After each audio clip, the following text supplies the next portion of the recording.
अस्सलाम वालेकुम। वालेकुम सलाम। आज जो हमारी क्लास है वो है एजिंग के हवाले से।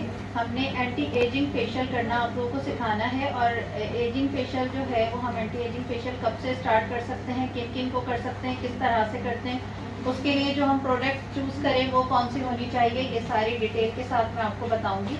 सबसे पहले तो मैं ये आपको बता दूं कि जैसे काफ़ी लोग ऐसा समझते हैं या क्लाइंट ऐसे होते हैं कि अगर हम उन्हें सजेस्ट करते हैं कि आप लिफ्टिंग फेशियल करवा लें या एंटी एजिंग फेशियल करवा लें तो उनको थोड़ा सा बुरा लग जाता है। ख़वातीन के साथ ये मसला होता है कि उन्हें ऐसा फील होता है कि शायद हम उन्हें एजिड कह रहे हैं। तो एंटी एजिंग फेशियल जो है बिल्कुल भी ऐसा नहीं है कि आप कोई सिर्फ बड़ी उम्र के लोगों को कर सकते हैं।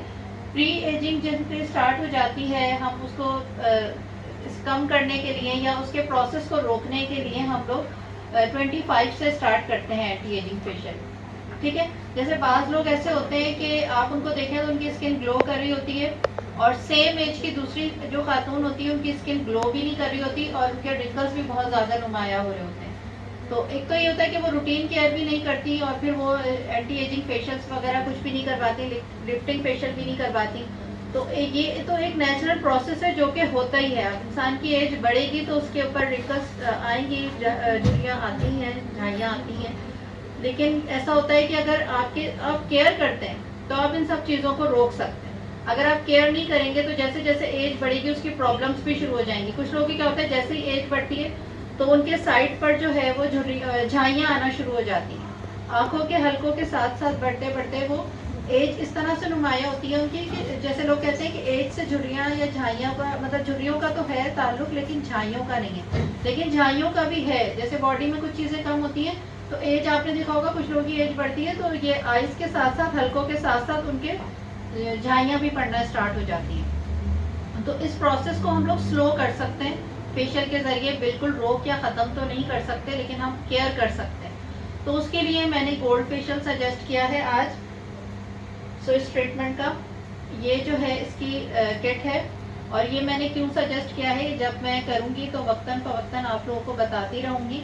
और इसके साथ साथ जो है वो मैं सिरम्स भी कुछ यूज़ करूँगी। वैसे तो ये खुद ही इतना अच्छा है कि इसमें सिरम्स की ज़रूरत नहीं होती क्योंकि इसकी काफ़ी सारी क्रीम्स ऐसी हैं जिसमें कि सिरम मौजूद है। लेकिन काफ़ी बार ऐसा होता है कि हम लोग डबल केयर चाहिए होती है हमारे क्लाइंट को, तब हम लोग जो है वो सिरम्स भी साथ में यूज़ कर सकते हैं। और कौन कौन से सिरम के क्या क्या बेनिफिट होते हैं वो होता है दरअसल क्या है वो भी मैं आज आप लोगों को बताऊंगी। सबसे पहले हम करेंगे फेस वॉश। अपने हाथों को मैंने सैनिटाइज कर लिया हैंड सैनिटाइजर से और अब मैं कर रही हूँ इनका फेस वॉश और देन मैं स्टार्ट करूँगी इनका फेशियल।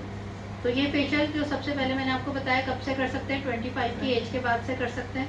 कुछ लोग जो है वो वेट बहुत जल्दी लूज़ करते हैं जिसकी वजह से उनकी स्किन लटक जाती है। एज नहीं होती लेकिन क्योंकि उन्होंने एक महीने में 5 kg 4 kg लूज़ किया होता है तो जिसकी वजह से वो एकदम से स्किन अपनी जगह पर नहीं आ पाती। जब भी कहते हैं कि स्लो स्लो वेट कम करना चाहिए, अगर हम तेज़ी से वेट कम करते हैं तो एकदम से स्किन जो है वो लटक जाती है। तो वो लोग भी ये फेशियल कर सकते हैं। उसके अलावा जैसे नॉर्दर्न एरियाज़ में जो लोग रहते हैं वो भी कर सकते हैं। और वो लोग भी कर सकते हैं जिनकी स्किन पे ग्लो नहीं आता, और वो लोग भी कर सकते हैं जो अक्सर आपने सुना होगा कुछ लोग ही कहते हैं कि हम कोई सा भी फेशियल करवा लें लेकिन हमारी स्किन पे कोई चेंजिंग नज़र नहीं आ रही होती क्योंकि ये गोल्ड जो है ये स्किन के अंदर डीप लेयर पे जाके काम कर रहा होता है। तो स्टार्ट करते हैं हम इनका फेशियल। सबसे पहले हम कर रहे हैं इनके फेस वॉश। तो इस ट्रीटमेंट के फेस वॉश से मैं इनके फेस वॉश कर रही हूँ।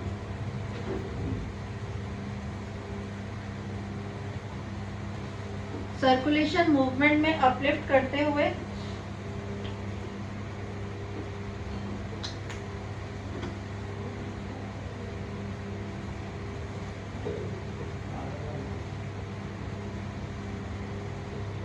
टी जोन पे ज़्यादा प्रेशर दूंगी और बाकी फेस पर हल्का प्रेशर। अच्छा, ये इनके मैंने फेस वॉश कर दिया है। फेस वॉश के रिजल्ट आप लोगों के सामने है। सेकंड जो मैं इनके करूँगी स्टेप वो होगा ब्लीचिंग का। ब्लीचिंग मैं पहले इसलिए कर रही हूँ क्योंकि ना ही तो इनकी स्किन बहुत ज़्यादा ड्राई हो रही है ना ही सेंसिटिव हो रही है, तो हम फर्स्ट स्टेप ब्लीच का ले सकते हैं। और जब हम बाकी स्टेप्स करेंगे ना तो उसमें सिरम्स मौजूद हैं और मसाजिंग है, तो उससे इनकी स्किन अच्छे से रिलैक्स करनी है हमें और उन चीज़ों को अंदर पेनिट्रेट करना है स्किन के। तो फर्स्ट जो मैं इनके ले रही हूँ वो ले रही हूँ ब्लीचिंग। ठीक है, मैं ब्लीच बनाऊंगी जिसमें मैं गोल्ड ब्लीच 1 टीस्पून और 1/4 टीस्पून गोल्ड पाउडर और साथ में जो है वो फ्यू ड्रॉप्स मैं डालूंगी सूदिंग लोशन के, फ्यू ड्रॉप्स शाइनी ग्लॉस के, और उसको अच्छे से मिक्स करके फिर मैं इनके फेस पे अप्लाई करूँगी। लेकिन क्योंकि मैं फर्स्ट स्टेप ब्लीच का ले रही हूँ तो मैं for the safe side vitamin C का पोमीग्रेनेट जेल सीरम यूज़ कर रही हूँ इस ट्रीटमेंट का, ताकि स्किन को जो है वो एक प्रोटेक्शन शीट मिल जाए। ठीक है,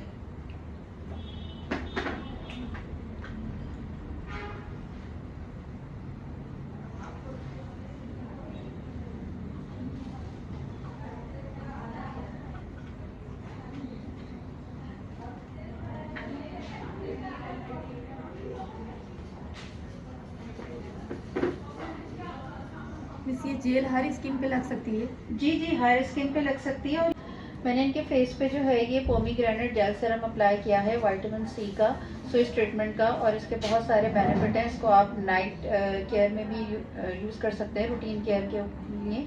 और जब भी किसी के फेस पे बर्निंग फील हो, या आप कभी ड्यूरिंग फेशियल आपको ऐसा लगे कि क्लाइंट की स्किन बहुत ज़्यादा सेंसिटिव है, या आपको ऐसा लगे कि आपने क्लाइंट के फेशियल किया है लेकिन फेशियल के बाद उनको इचिंग हो रही, किसी भी मतलब जैसे किसी वजह से हो जाती है, लोगों को नॉर्मली तो नहीं होती लेकिन कभी कभार ऐसा होता है, तब आप इसको यूज़ कर सकते हैं। और स्किन केयर के लिए आप रूटीन में इसको यूज़ कर सकते हैं, रेगुलर यूज़ कर सकते हैं। ये बहुत अच्छी चीज़ है, एंटी एजिंग के लिए भी है, एंटीऑक्सीडेंट भी है, और इसमें जो है वो विटामिन सी भरपूर है जो कि स्किन के लिए बहुत बेनिफिशियल है। अब मैं इनके ब्लीच अप्लाई कर रही हूँ सीरम के ऊपर ही, ये जो मैंने जेल सीरम लगाया है इसके ऊपर ही मैं ब्लीच अप्लाई कर रही हूँ, क्योंकि एज अ प्रोटेक्शन शील्ड मैंने इसको यूज़ किया है इस वक्त, और बहुत अच्छी प्रोटेक्शन मिल जाती है। और जब भी आप लोग फर्स्ट स्टेप डायरेक्ट ब्लीच करें तो आप कोशिश किया करें कि आप ये सीरम यूज़ कर लें, उससे क्लाइंट की स्किन जो है वो बहुत प्रोटेक्ट रहती है।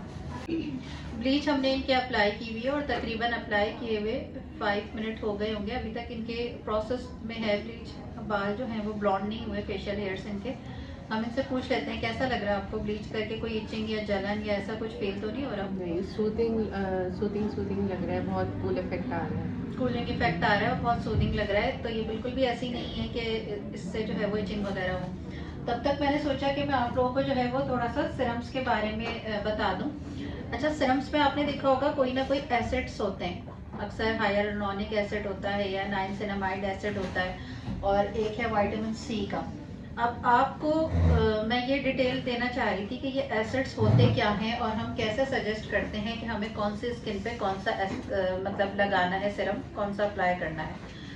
तो बेसिकली होता ये है कि हम लोग आमतौर पे क्या होता है कि जो प्रमोशन चल रही होती है, जैसे हाइलुरोनिक एसिड की प्रमोशन चल रही थी तो हम सब बस उसके पीछे भागना शुरू हो गए, ना हम ये देख रहे हैं कि ये किस एज पे यूज़ करना चाहिए, ना ही तो हम ये देख रहे हैं कि ये क्यों होता है, किस लिए होता है, क्या होता है। बस हमने नाम सुन लिया, हमने देखा फला फला एक्टर्स जो हैं वो रूटीन केयर में यूज़ कर रही हैं, शॉर्ट्स आ रहे हैं यूट्यूब पे कि उन्होंने ये यूज़ किया तो हम वही यूज़ कर लें। अच्छी चीज़ें होती हैं वो भी, लेकिन हमें अकॉर्डिंग टू स्किन जो है वो चीज़ें चूज़ करना चाहिए।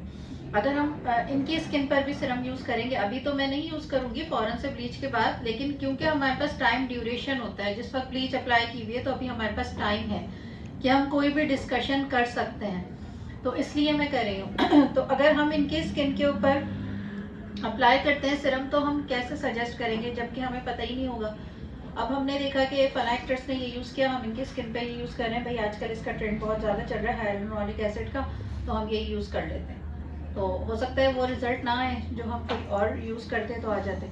तो सबसे पहले इसी की बात कर लेते हैं। आप लोगों में से किसी को पता है कि ये क्या होता है? नहीं पता हाइलुरोनिक एसिड क्या होता है? ये हाइलुरोनिक एसिड जो होता है ना, ये हमारी नेचुरल जो हमारी स्किन में बनने वाला प्रोटीन होता है, नेचुरल हाइड्रेशन होती है जो कि हम मतलब कुदरती तौर पे जो हमारी स्किन में बनती है, ये वो होता है।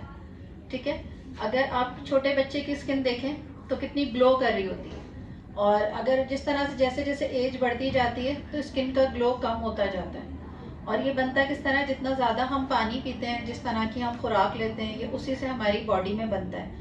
लेकिन कुछ लोगों के क्या होता है कि जैसे ही एज ज़्यादा होना शुरू होती है तो ये हमारी बॉडी में कम होना शुरू हो जाता है, जिसकी वजह से डिहाइड्रेशन बढ़ जाती है और हमारी स्किन डिहाइड्रेटेड लग रही होती है। बहुत सारे लोग ऐसे होते हैं जिनका रंग फेयर होता है, स्किन भी साफ होती है, लेकिन डिहाइड्रेटेड लग रही होती है, मतलब ड्राई सी लग रही होती है। इतनी ज़्यादा ड्राई लग रही होती है कि आप स्किन को छूकर देखेंगे ना तो हल्की सी बुरबुराहट सी फील होगी आपको, होता है ना इस तरह से। तो जिनकी स्किन बहुत ज़्यादा डिहाइड्रेटेड होगी उनकी स्किन के ऊपर हम ये अप्लाई करेंगे। सही है? अब समझ आ गई ये क्या होता है। अब अगर किसी की स्किन डिहाइड्रेटेड हमें नहीं लग रही तो फिर इसकी क्या ज़रूरत है अप्लाई करने की, फिर हम किसी और सीरम की तरफ जाएंगे। ठीक है, ये ग्लो भी देता है फेस के ऊपर। जाहिर सी बात है जब स्किन हाइड्रेट होती है तो हमारी स्किन को ग्लो भी आता है। आपने देखा होगा अक्सर ऐसा होता है कि हम लोग जब डाइटिंग पे जा रहे होते हैं तो डाइट में बहुत सारी ऐसी चीज़ें हम छोड़ देते हैं जिसमें हाइड्रेशन होती है। तो जिसकी वजह से अक्सर लोग जब वेट कम करते हैं तो वेट पतले होने के साथ साथ उनकी स्किन डिहाइड्रेटेड लग रही होती है और हम उन्हें कमेंट कर रहे होते हैं तुम पतली तो हो गई, अच्छी नहीं लग रही, स्किन खराब हो गई। तो उसके लिए हमें हाइड्रेशन की ज़रूरत होती है। अगर कुदरती तौर पे हाइड्रेशन नहीं बन पा रही तो फिर हम ये हाइलुरोनिक एसिड का सीरम यूज़ करते हैं रूटीन केयर में। वैसे तो पानी बहुत ज़्यादा पीना चाहिए आप लोगों को। पानी पियेंगे तो आपको ज़रूरत ही नहीं है कि आप सीरम्स यूज़ करें, लेकिन क्योंकि जैसे एज बढ़ती है तो ये चीज़ें हमारी बॉडी में कम होती चली जाती हैं। जैसे आप देखें छोटा बच्चा होगा उसकी स्किन ज़्यादा ग्लो करेगी, थोड़ा और बड़ा होगा कम होती जाएगी। जैसा वो धूप को फेस करेगा तो ये सारी चीज़ें हमारी स्किन से उड़ना शुरू हो जाती हैं, ख़त्म होना शुरू हो जाती हैं। तो जब आप इसको रूटीन केयर में यूज़ करेंगे तो ये बहुत अच्छी चीज़ है। अगर हम देखेंगे किसी क्लाइंट की स्किन जो है वो बहुत ज़्यादा हमें ऐसी फील हो रही है कि जैसे बिल्कुल रफ फील हो रही है और हम देख रहे हैं कि डिहाइड्रेटेड लग रही है, तो उस वक्त हम ये सीरम लगाएंगे एंटी एजिंग के लिए। तो जब हाइड्रेट होगी स्किन तो ग्लो भी करेगी, अच्छी भी लगेगी। और आप इस सीरम को यूज़ कर सकते हैं वाइटनिंग के लिए भी। ठीक है, इस सीरम को आप अगर किसी के एक्नी है और डिहाइड्रेटेड भी है तो आप एक्नी सीरम के साथ ये भी यूज़ कर सकते हैं हाइड्रेशन के लिए। ये हाइड्रेशन है, जहाँ जहाँ आपको फील होगा कि क्लाइंट की स्किन डिहाइड्रेटेड है वहाँ वहाँ आप यूज़ करेंगे। डर्मॉक्स का लेके देखें, यूज़ करके देखें। प्लस नाइट में लगा के, जिन लोगों की स्किन बहुत ज़्यादा डिहाइड्रेटेड फील होती, कम पानी पीते हैं ना जो लोग, वो रोज़ाना रूटीन केयर के लिए रात को ये सीरम लगा लें। सुबह एक्सेलेंट स्किन होगी, ग्लो भी कर रही होगी। जब हाइड्रेशन मिल जाएगी स्किन को तो ग्लो भी कर रही होगी, टाइट भी फील हो रही होगी स्किन, और बहुत समझे एक तरह से जान मिल जाती है स्किन को। जैसे हम लोगों को समझे प्यास लग रही होती है ना, पानी जब तक नहीं मिलता हम लोग बेचैन होते हैं, इस तरह स्किन भी जब डिहाइड्रेटेड हो रही होती है तो आप खुद देखें जब हम उसको हाइड्रेट करते हैं, जैसे अक्सर विंटर में होता है बहुत ज़्यादा ड्राई हो रही होती है, तो जैसे ही हम थोड़ी देर के लिए क्रीम लगाते हैं तो सुकून सा मिल जाता है। तो ये हमारी बॉडी जो है वो एक दूसरे से कनेक्टेड है, हर पार्ट को सुकून चाहिए होता है। तो जब आप ये हाइड्रेशन देंगे तो आपकी स्किन को काफ़ी हद तक जो है वो सुकून मिलेगा। सही, यहाँ तक क्लियर हो गया क्या होता है, क्यों यूज़ करते हैं। और जब हम प्रोडक्ट खरीदने जाते हैं तो बहुत सारे लोग तो क्या करते हैं कि सिर्फ जाते हैं और जो वहाँ पर होती है ब्यूटी एडवाइज़र उनसे एडवाइस ले ली। बाज़ों का उनको भी इतना नहीं पता होता, उनसे बोला, उन्होंने कहा आप ये ले लें, जो उनको मतलब कहा जाता है कि इसकी सेल बढ़ानी है। अब वो हमने बाज़ों का तो सही भी होती है, बाज़ों का नहीं भी सही होती, तो उन्होंने हमें कह दिया आप ये ले लें। अब मेरी स्किन है, मैं बहुत ज़्यादा पानी पीती हूँ, रूटीन केयर करती हूँ। अगर मैं एक बात कर रही हूँ कि रूटीन केयर भी कर रही हूँ, पानी भी बहुत ज़्यादा पी रही हूँ, मैं ऑरेंज जूस भी ले रही हूँ, हाइड्रेशन की ज़रूरत नहीं है मेरी स्किन पे, तो फिर मैं इसको लगाऊंगी तो अच्छी चीज़ है, मगर मुझे जिस चीज़ की ज़रूरत है मुझे वो लेनी चाहिए। तो आप जब रूटीन केयर के लिए चीज़ें लेने के लिए जाएं या कोई आपसे कहे, आपको साथ ले जाए कि आप हमें एडवाइस दें हमें कौन सा लेना चाहिए, तो आप उनकी स्किन देखें। अगर डिहाइड्रेटेड स्किन लगे तो फिर आप उनको कहें कि आप वो फेस वॉश लें, आप वो क्रीम लें, आप वो नाइट केयर के लिए जो भी कोई चीज़ यूज़ करना चाह रही हैं वो सीरम लें जिसमें हाइलुरोनिक एसिड मौजूद हो। सही है, क्लियर हो गया यहाँ तक कि प्रोडक्ट में ये होगा तो वो स्किन को हाइड्रेट करेगी। ज़्यादा मतलब सुनने में आता है नाइसिनामाइड एसिड के साथ ये क्रीम बनी हुई है या सिरम्स बने हुए हैं। ये कब यूज़ करते हैं हम, ये हम यूज़ करते हैं सेंसिटिव स्किन के लिए। स्किन की सोजिश को कम करता है, सेंसिटिविटी को कम करता है और रिलैक्स करता है स्किन को। तो जिनकी स्किन सेंसिटिव होती है, अब जैसे अगर मैं इनके फेशियल स्टार्ट करती हूँ और मुझे फील होता है कि इनकी स्किन सेंसिटिव है, तब मैं ये वाला सीरम यूज़ करती हूँ। रूटीन केयर के लिए भी यूज़ करती हूँ। तो जिन लोगों की स्किन सेंसिटिव होगी ना, तो उन्हें हम ये वाला जो है वो सजेस्ट करेंगे रूटीन केयर के लिए। और हम रूटीन केयर की प्रोडक्ट भी उनके लिए वही लेंगे जिसमें कि ये एसिड मौजूद हो। सही, अब ये नहीं कि किसी की स्किन सेंसिटिव है और हम उसे दे कुछ और रहे हैं, हम उसे सजेस्ट कुछ और कर रहे हैं, रूटीन केयर कुछ और सजेस्ट कर रहे हैं। अब हम लोग जैसे ब्यूटिशियन हैं, हमारे पास क्लाइंट आते हैं तो अक्सर कहते हैं हमें कोई चीज़ बता दें जो हम रात को लगाते हुए सो जाएं, तो हम फिर उनकी स्किन को देखते हुए ही सजेस्ट करते हैं। तो आपको इसका समझ आ गया? जी मिस। ये विटामिन B3 होता है।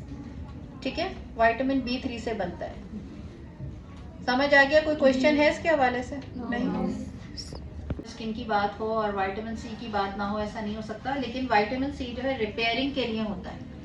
अगर किसी की स्किन, आपने देखा है ना, जो लोग अपनी स्किन के साथ खेल के आए हुए होते हैं, मतलब खेल के मतलब उसको खराब करके आए हुए होते हैं, विटामिन सी का सिरम जो है उनके लिए रिपेयरिंग का काम करता है। अब स्किन खराब, ज़्यादातर तो आपने जो गैर मयारी प्रोडक्ट्स यूज़ की हुई होती हैं, जैसे वाइटनिंग क्रीम्स यूज़ कर ली, या आपने कोई ऐसी चीज़ यूज़ कर ली जो कि क्विक रिजल्ट दे रही है गोरा होने के चक्कर में, तो जब वो ख़राब हो जाती है तो उसको रिपेयर करने के लिए, और विटामिन सी का सिरम हर कोई यूज़ कर सकता है, हर एज वाला यूज़ कर सकता है, हर इंसान यूज़ कर सकता है। ये रिपेयरिंग के लिए होता है, स्किन के लिए बहुत अच्छा होता है, तो ये सब यूज़ कर सकते हैं। और जिनकी स्किन को रिपेयरिंग की ज़रूरत हो, उनकी स्किन के लिए ऐसे प्रोडक्ट यूज़ करेंगे हम जिसमें कि विटामिन सी ज़रूर से ज़रूर हो। ठीक है, अब इनकी ब्लीच हो गई है, ब्लीच को रिमूव करते हैं हम और आगे के प्रोसेस की तरफ जाते हैं। ब्लीचिंग प्रोसेस हो गया है हमारा, और आप लोग रिजल्ट बताएं कैसा लग रहा है आप लोगों को। बहुत ज़बरदस्त।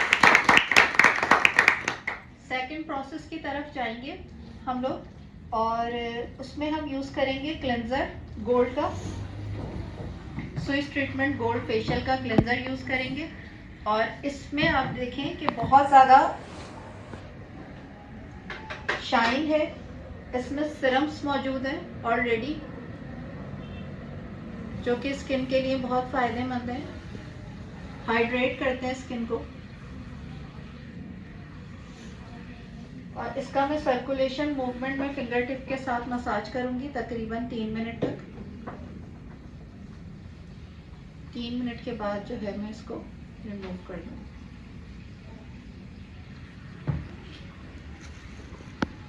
क्लेंजर से 3 मिनट का मसाज कर दिया है, और अब मैं क्लेंजर को रिमूव कर रही हूँ। और जैसे जैसे रिमूव करती जा रही हूँ, आप लोगों को रिजल्ट नज़र आ ही रहे होंगे कि क्लेंजर के कैसे रिजल्ट हैं। क्लेंजर करने के बाद जो है वो हम 3 मिनट का मसाज करेंगे स्क्रब का, और एक्सफोलिएशन करेंगे स्किन की। और अगेन मैं आप लोगों को यही बताऊंगी कि अगर ज़रूरत होगी स्टीम प्रोसेस की तरफ जाने की, यानी कि अगर ब्लैक हेड वाइट हेड्स बहुत ज़्यादा होंगे और हमें स्टीम प्रोसेस की तरफ जाना होगा, तब जो है वो हम स्टीम प्रोसेस की तरफ जाएंगे क्लेंजिंग मिल्क लगा के। लेकिन अभी जो है वो हम स्क्रबिंग करेंगे। आप लोग मुझे बताएं आप लोग को क्लेंजर का रिजल्ट कैसा लगेगा। ट्रीटमेंट की गोल्ड फेशियल का स्क्रब यूज़ कर रही हूँ मैं, और जैसे मैंने आपको बताया है उसी तरह से यूज़ करूँगी। फेस पे अप्लाई करूँगी, टी जोन पे थोड़ा ज़्यादा मसाज करूँगी, और बाकी फेस पे हल्के हाथ से। गर्दन पे स्क्रब यूज़ नहीं करते। सर्कुलेशन मूवमेंट में अपलिफ्ट करते हुए आपने 1 से 3 मिनट का मसाज करना है। मैं 3 मिनट का करूँगी क्योंकि इनकी स्किन पे थोड़ी नीड है और हम स्टीम प्रोसेस की तरफ भी नहीं गए, तो हमें एक्सफोलिएशन जो है वो स्क्रबिंग से ही करनी है और black head white heads remove करने हैं। लेकिन आप लोग जब करें तो अकॉर्डिंग टू स्किन, अगर किसी की स्किन सेंसिटिव हो तो 1 मिनट कीजिएगा। जिस तरह से स्किन को ज़रूरत हो आप 1 से 3 मिनट तक कर सकते हैं। 3 मिनट से ज़्यादा आप स्क्रबिंग नहीं किया जाए। जब तक मैं इनके मसाज कर रही हूँ ना, मैं आप लोगों को डार्क सर्कल्स के हवाले से बता देती हूँ। अभी स्टूडेंट का क्वेश्चन आया है डार्क सर्कल्स के लिए कि हम फेशियल वगैरह करते हैं या हम लोग क्लेंजिंग करते हैं तो हमारा बाकी फेस तो साफ हो जाता है लेकिन डार्क सर्कल्स रह जाते हैं। तो डार्क सर्कल्स की भी यही बात है कि जब तक कि आप उसकी वजह को ख़त्म नहीं करेंगे तो उस वक्त तक डार्क सर्कल्स कैसे ख़त्म होंगे। जैसे अगर मोबाइल का बहुत ज़्यादा इस्तेमाल जिसकी वजह से आपकी आइज़ पर स्ट्रेस पड़ता है। अब हमें पता नहीं चलता कि हम मोबाइल बहुत ज़्यादा यूज़ कर रहे हैं क्योंकि इतनी इंटरेस्टिंग चीज़ें उसमें होती हैं कि हम लगे रहते हैं। लेकिन जैसे ही हम उसको ऑफ करके रखते हैं एकदम हमारी आंखों में दर्द फील होता है और हम ऐसे हथेलियों से उसको सेकना शुरू कर देते हैं और थोड़ी देर के लिए हमें मतलब बहुत स्ट्रेस फील होता है आंखों पे। एक इस वजह से होता है। सेकेंडली कुछ लोगों की नींद पूरी नहीं होती, यानी वो टुकड़ों में सोते हैं, यानी 2 घंटे सो गए फिर आधा घंटा सो गए। आपकी 8 घंटे की नींद होना बहुत ज़्यादा ज़रूरी है। उसी की वजह से आपके डार्क सर्कल पड़ते हैं जो लोग नींद बिल्कुल भी सही से नहीं ले रहे होते। फिर एक और वजह आ जाती है, कुछ लोग ग्लासेस पहनते हैं। तो आप लोगों ने अमूमन नोट किया होगा कि जब ग्लासेस जितने बड़े होते हैं उनके डार्क सर्कल भी उतने बड़े हो जाते हैं। और कुछ लोग चूज़ करते हैं छोटे ग्लासेस ताकि हमारे डार्क सर्कल भी कम हो जाए। पहले इस बात पे मुझे हंसी आती थी लेकिन जब मैंने एक्सपीरियंस किया तो वाकई ऐसा होता है। तो वो इस वजह से होता है कि जब हम लोग ग्लासेस पहनते हैं तो हम कहते हैं फिसले नहीं, गिरे नहीं, तो हम बहुत टाइट लेते हैं, जिसकी वजह से वो टाइट होते हैं। अक्सर लोग जब उसको उतारते हैं तो आपने देखा निशान पड़े हुए होते हैं दोनों साइड्स पे। तो हमारी वेन्स दब रही होती हैं जब वेन्स हमारी दबती हैं तो हमारी आइज़ पर स्ट्रेस आता है, जिसकी वजह से डार्क सर्कल्स हो जाते हैं। इसके बाद फिर जिगर की ख़राबी की वजह से भी डार्क सर्कल्स होते हैं। और इसके अलावा बहुत सारे लोग जो हैं बहुत ज़्यादा टेंशन लेते हैं, ब्लड की कमी, फिर ये बाद में आ जाती है, लेकिन ये वजूहत भी होती हैं। अब अगर मैं आपको बता दूं कि डार्क सर्कल्स के लिए ये है कि आप एलोवेरा जेल यूज़ करें, आप कर लेंगे, लेकिन उसके बाद आपने हटाया, रिलैक्स हुई आइस, अगर आपने रिलैक्स किया 2 घंटे बाद फिर 2 घंटे के लिए मोबाइल लेके बैठ गए, तो फिर जब तक कि आप उसकी वजह को ख़त्म नहीं करेंगे तो आप उसका इलाज कैसे करेंगे। इलाज तो डार्क सर्कल्स के लिए बहुत सारे, आप रूटीन केयर करें, आप जो है वो पानी ज़्यादा पिएँ। इसके अलावा आप क्या करते हैं, वो जो टी बैग्स होते हैं ना, जो उनको आप ठंडा कर लें, या घर में जो भी आपकी चाय की पत्ती बनती है, अगर दूध पत्ती है तो वो नहीं, लेकिन आप जैसे कहवा बनाते हैं उसके बाद जो पत्ती बच जाती है उसको टिश्यू पेपर में रैप करके ठंडा कर लें और उसको आइस पे रखें। आलू को ठंडा करके, जो भी चीज़ आपकी आइस को रिलैक्स करेगी, स्ट्रेस को कम करेगी, वो आपके डार्क सर्कल कम करेगी। लेकिन उसके लिए ज़रूरी है कि आप केयर भी तो करें। आप नींद पूरी नहीं कर रही और आप उसको ये चीज़ें लगाए जा रहे हैं, थोड़ा कम तो होंगे। मगर आजकल जो यंग जनरेशन के हैं ना, वो बेजा मोबाइल का इस्तेमाल गैर ज़रूरी तौर पे, मतलब लगे हुए तो लगे हुए, जब तक कि मोबाइल की चार्जिंग ख़त्म नहीं हो रही, जब तक कि वाईफाई नहीं बंद हो रहा, उस वक्त तक उसको यूज़ करना ही करना है। हमारी भी ऐसी आदत है, लेकिन हम क्या करते हैं, अल्लाह का शुक्र है हम मसरूफ़ इतने रहते हैं कि हमें थोड़ा ही टाइम मिलता है उसे यूज़ करने की। कोशिश करें कम करें, कम लाइट में यूज़ करें, ठीक है। अच्छा, स्क्रबिंग का टाइम हो गया, स्क्रब को मैं रिमूव करती हूँ और उसके साथ फिर जो है मैं आप लोगों के साथ उसके रिजल्ट शेयर करती हूँ। कैसे लग रहे हैं आप लोगों को? अब हम पॉलिशिंग करेंगे इनके, 3 मिनट तक पॉलिशिंग का मसाज करेंगे। पॉलिशिंग जो है वो हम फेस के साथ साथ गर्दन पर भी करेंगे। उसके बाद हम करेंगे मसाज, और मसाज में हम इन्हें देंगे लिफ्टिंग स्टेप्स के साथ मसाज, ठीक है। वो गोल्ड के पार्टिकल आपको नज़र आएंगे और साथ साथ इसमें जो है वो शाइन नज़र आ रही है, जो कि पेनिट्रेट हो जाएगी स्किन के अंदर। जब मैं इसका मसाज करूँगी पेनिट्रेशन के साथ, तो वो स्किन में एब्जॉर्ब हो जाएगी। तो मैं अभी इसको यूज़ करती हूँ और आप देखिएगा कि मैं इसका मसाज किस तरह करूँगी जिससे कि ये स्किन में पेनिट्रेट हो जाए।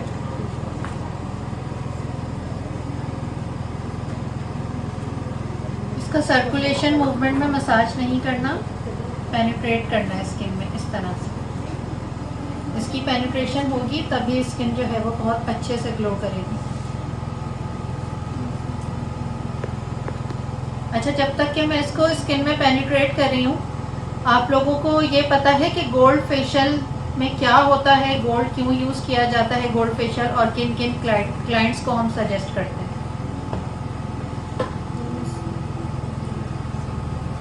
गोल्ड जो है वो एंटी बैक्टीरियल होता है, एंटी इन्फ्लेमेटरी होता है, गैर सोजिशी होता है। यानी कि जब हम गोल्ड, आपने देखा होगा अक्सर बच्चों के जब कोई बीमारी होती है, जैसे कि बच्चों के खसरा हो जाता है या चिकन पॉक्स हो जाते हैं, तो हम लोग अक्सर, बड़े लोग क्या कहते थे कि पानी में गोल्ड डाल दो चेन, और थोड़ी देर के बाद उस पानी से बच्चे को नहला दो। तो हम लोग इसको एक टोटका समझते थे, लेकिन ये टोटका नहीं होता, ये वाकई में गोल्ड जो है वो एंटी बैक्टीरियल होता है।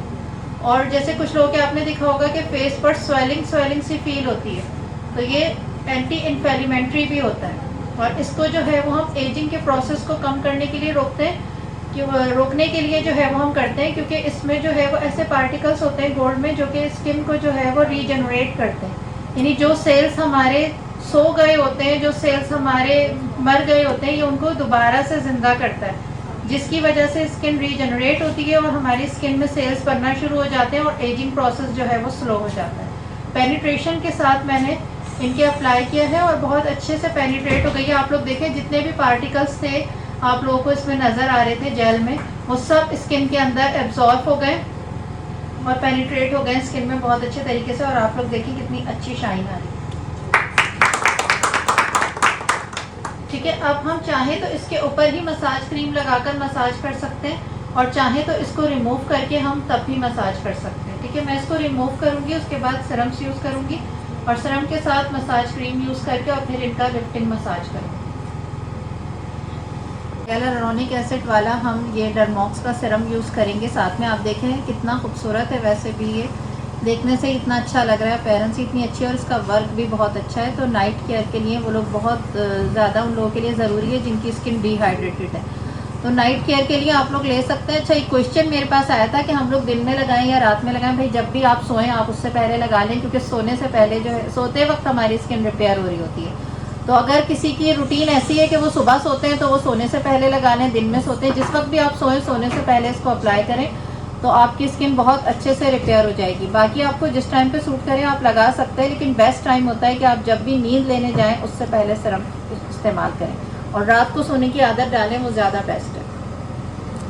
हूँ मैं स्किन पे और उसके बाद मसाज क्रीम लगाऊंगी। पहले इसको पेनिट्रेट करूंगी स्किन में और फिर मसाज क्रीम लगाऊंगी। अच्छा, काफ़ी लोगों का ये क्वेश्चन होता है कि सिरम्स जो है वो कब यूज़ करना चाहिए फेशियल में।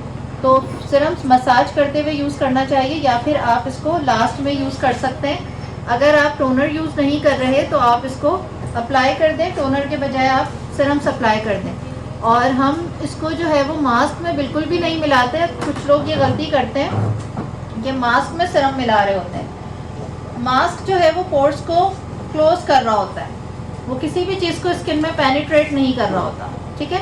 लेकिन आप, हाँ, उसमें अगर कोई ऐसे एलिमेंट हैं जो कि पेनिट्रेशन जिसकी ज़रूरी है तो वो कर रहा होता है, लेकिन मास्क से बेहतर है कि आप मसाज करते वक्त इसको अप्लाई करें ताकि ये स्किन में बहुत अच्छे से पेनिट्रेट हो जाए, हाइड्रेशन मिल जाए। मैंने पेनिट्रेट कर दिया है। अब इसी के ऊपर मैं मसाज क्रीम लगाऊंगी और मसाज प्रोसेस की तरफ जाऊंगी। ये देखिए क्विक रिजल्ट है इसके। मैंने अप्लाई किया है, अप्लाई करते साथ ही आपको इनकी स्किन हाइड्रेट लग रही होगी, फौरन से हाइड्रेट करता है ये स्किन को। स्विस ट्रीटमेंट गोल्ड फेशियल की मसाज क्रीम अप्लाई कर रही हूँ, ठीक है। और इसके साथ मैं मसाज प्रोसेस की तरफ जा रही हूँ।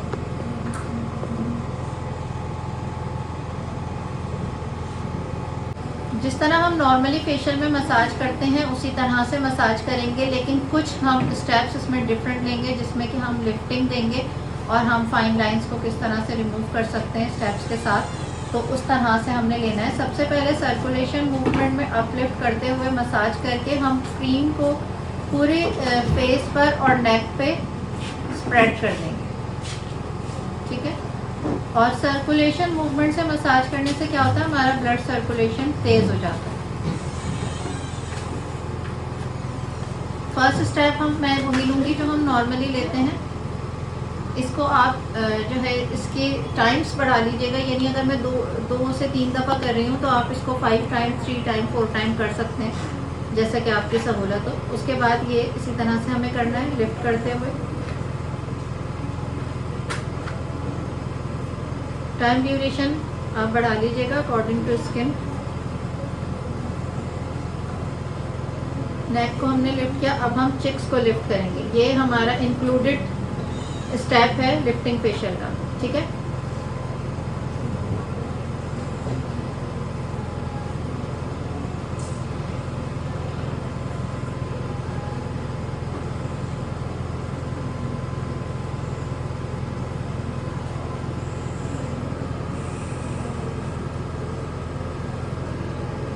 Shape up of the chin, relax,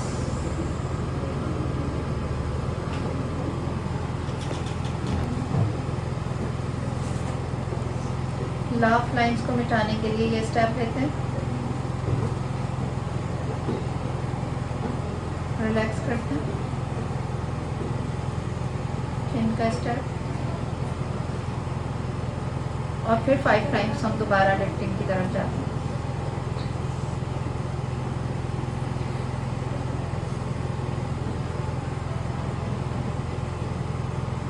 upper lips का मसाज करेंगे, down lips and upper lips,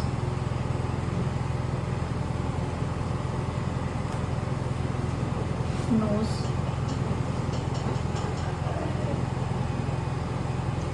relaxing step,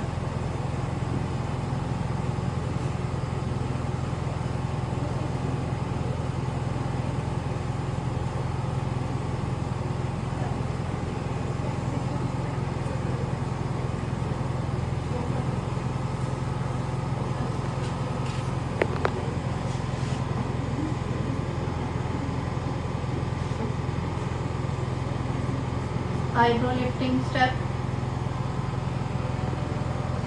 2 fingers लेनी है, 1 बाय 1 एक दूसरे को चला दें।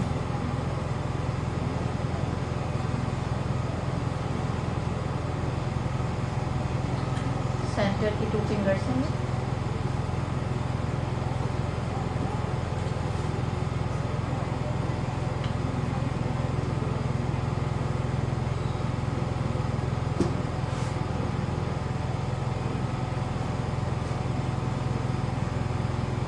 फेस लिफ्टिंग इफेक्ट के लिए हम जो मसाज स्टेप ले रहे हैं,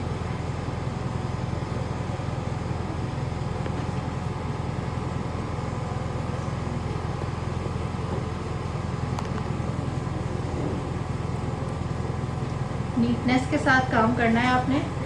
अक्सर ब्यूटिशियन जब मसाज स्टेप कर रही होती हैं तो सारी क्रीम्स जो है वो बालों में भर देती हैं। आपके हाथों में आपका कंट्रोल होना चाहिए।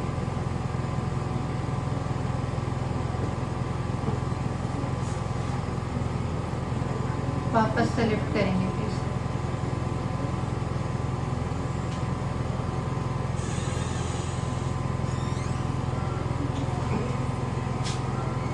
लाफ लाइंस को रिमूव करने वाला स्टेप लेंगे, रिलैक्सिंग स्टेप लेंगे और फिर ये जो यहाँ पर जो लाइंस होती हैं इसको इस तरह से रिमूव करेंगे।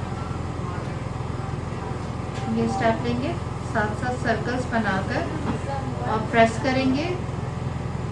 2 सेकंड के लिए होल्ड करेंगे, यहीं पर हाथ रखेंगे और फिर इस तरह से हटा देंगे झटके के साथ। समझ आ रहा है? सर्कल्स बनाए आपने, आपको फील हो जाएगी वेन्स को हल्का सा प्रेस करेंगे, होल्ड करेंगे 2 सेकंड के लिए और 2 सेकंड तक वहीं पर हाथ रखेंगे और उसके बाद इस तरह हटा देंगे। ठीक है, दोनों साइड से इस तरह सर्कल्स बनाते हुए लेकर आएंगे।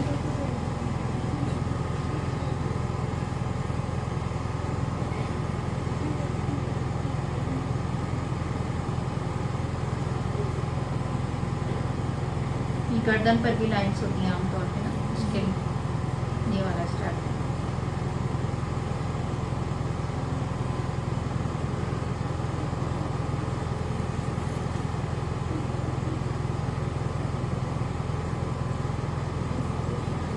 रिलैक्सिंग स्टेप, कानों के पीछे इस तरह से प्रेस करना है।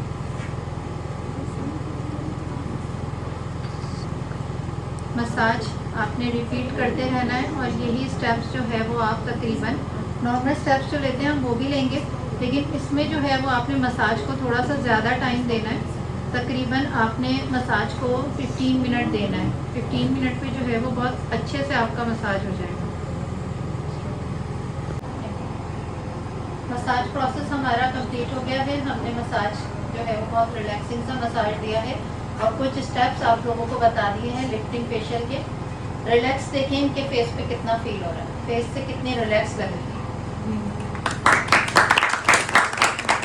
लास्ट स्टेप है हमारा मास्क और उसके बाद हम सिरम जो है वो दोबारा से इनके फेस पर अप्लाई करेंगे।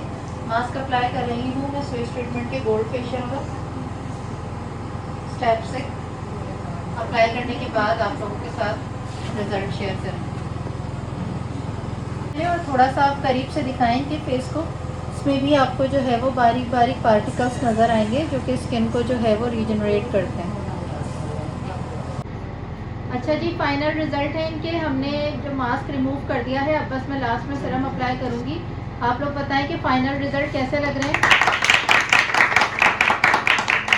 बहुत ज़बरदस्त माशाल्लाह से ग्लो आया है इनके फेस पे और इसलिए कि अंदर तक पेनिट्रेट होके गोल्ड फेशियल ने काम किया है।